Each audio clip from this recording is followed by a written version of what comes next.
দেখলাম সেই কোথায় সেই ফেরিঘাট, এদিকে ডাউনপা, এদিকে নগরবাসীর ঘাট, বিভিন্ন এলাকার থেকে আপনারা এই শীতের মধ্যে কষ্ট করে আপনারা আজকে এই অনুষ্ঠানে উপস্থিত হয়েছেন। এই জন্য আমি আপনাদের কৃতজ্ঞতা জানাই, ধন্যবাদ জানাই। আমিও বেশ কিছু কথা বলছি আপনারা বলছেন বিগত দিনে আপনারা অনেক নির্যাতন ভোগ করেছেন, যার দ্বারা নির্যাতিত হয়েছে একটা নির্যাতনকারী নির্যাতনকারী। আমার মনে হয় আপনারা সেই অবস্থা থেকে আমি স্পষ্টভাবে বলতে চাই, আমরা সাদাবাজ নই, বিএনপি সাদাবাজি করবে না। এই শ্রমিকদের মেহনতের টাকা তারা নিয়ে খাবে না, এই শ্রমিকদের সম্পর্ক তারাই চালাবে। আমি দেখছি কিছু বাইরের লোকজন কেউ ছাত্রদল করে, কেউ ছাত্রলীগ করে, কেউ যুবলীগ করে, আওয়ামী লীগ করে, এবং এইসব দলের নাম দিয়ে তারা বিভিন্ন স্টার থেকে চাঁদা আদায় করেছে।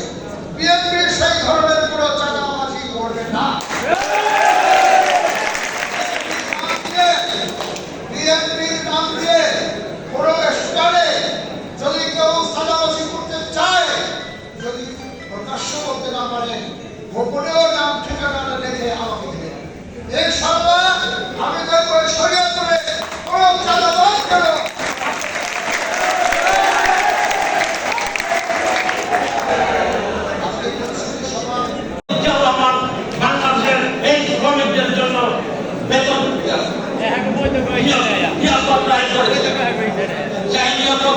এখনো চলছে, কিন্তু তার প্রতিফলন তাদের সুফল সেটা আমরা বলতে করতে পারি না, কারণ কিছু মালিক এবং জাতীয় কর্মকর্তাদের জন্য আমাদের চাপা পড়ে যায়।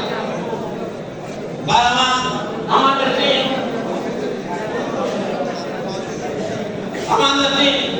আমরা যার হাতে সুশিক্ষিত হয়ে রাজনীতি করি, সেই আপসিক নেত্রী দেখা নেত্রী বেগম খালেদা জিয়া 1993 সালে যখন সরকার 1991 সালে সরকার গঠন করে, তারপরে উনি একটি শ্রমিক কল্যাণ কাজ করেছে। এই শ্রমিক বান্ধব নেত্রী, আমাদের নেত্রী, প্রিয় নেত্রী, দেশের নেত্রী বেগম খালেদা জিয়া একটি শ্রমিক কল্যাণ কাজ করেছে। সেই শ্রমিক কল্যাণ কাজে টাকা দিয়ে সেখানে এখন নয় 2,000 কোটি টাকার উপরে আছে।